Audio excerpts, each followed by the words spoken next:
Here's the story of a borderline personality disorder hobbit from The Lord of the Rings. Title: The Many Moods of Milo Proudfoot. In the peaceful Shire where the days were long and life was predictable, there lived a hobbit named Milo Proudfoot. But unlike his fellow hobbits, who were known for their easygoing nature, Milo was a whirlwind of emotion. One moment he was bursting with joy, sharing freshly baked seed cakes with his neighbors. The next he was overcome with despair, convinced that no one in the world truly cared about him. Milo was a hobbit with borderline personality disorder, though, of course, the Shire had no name for it. What the other hobbits did know was that Milo was intense in his friendships, his fears, and his struggles to find a place where he truly belonged. Milo's struggles in the Shire. Milo's moods shifted like the winds over the water. He was fiercely loyal to his friends, but small slights, real or imagined, could ignite his anger. One morning he invited his neighbor Daisy Bramble to tea. She promised to come, but had to cancel because of an urgent errand. "She hates me," Milo exclaimed, pacing his kitchen. "Why else wouldn't she come?" His close friend Samwise Gamgee tried to reassure him. "She had a good reason, Milo. You know Daisy cares for you." But Milo was inconsolable. "No, Sam, nobody truly cares. I'm just a burden to everyone." Yet by the evening, Daisy returned with a bouquet of wildflowers and a heartfelt apology. Milo's anger melted into gratitude, and tears streamed down his face. "You're the best friend I've ever had, Daisy," he said, clutching her hand.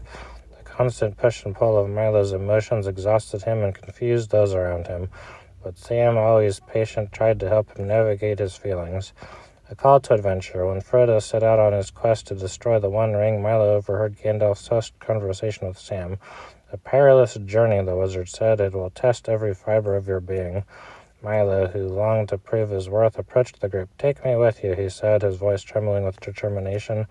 Frodo hesitated. Milo was known for his unpredictable moods, and the journey promised danger and stress. But Gandalf, with his usual wisdom, intervened. "Milo has a heart full of fire. That fire may yet burn away the shadows that threaten to overwhelm him." And so Milo joined the Fellowship. The struggles of the road. The journey was both a blessing and a curse for Milo. His intense emotions sometimes became a liability. The minds of Moria, when the group faced overwhelming odds, Milo froze in panic, overcome by a sense of abandonment. "Why did I come? You'll all leave me behind." Aragorn knelt beside him, his voice calm and steady. "No one is leaving you, Milo. We face this together." Yet there were moments when Milo's passion became a strength. On the cliffs above the Anduin River, when Frodo faltered under the ring's burden, it was Milo who fiercely defended him. "You won't fall, Frodo, not while I'm here." His loyalty burned brightly, even when his self-doubt threatened to extinguish it. Moments of connection. Milo formed an unlikely bond with Boromir, who saw in the Hobbit a reflection of his own struggles with inner conflict. One night, as the campfire crackled under the stars, Boromir shared his fears about his weakness against the ring's temptation.